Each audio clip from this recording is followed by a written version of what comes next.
So paano tanggalin yung drawer? So ganito po ang sikreto niyan.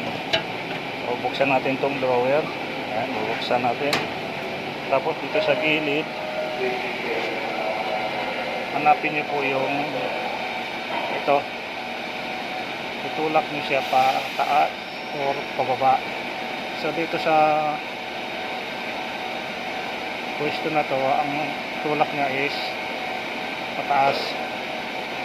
So yan, itaas mo yan tapos sabay hila.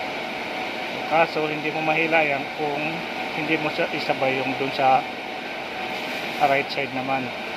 Left and right kasi ito. So dito tulak mo tapos sa kabila naman.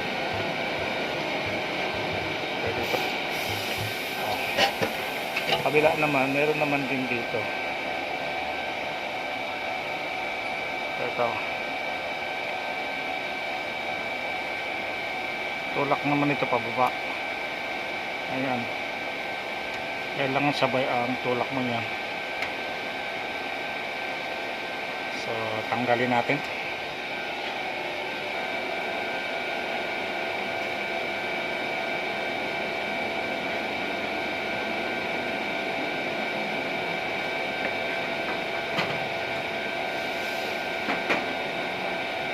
So ganun lang kasimple.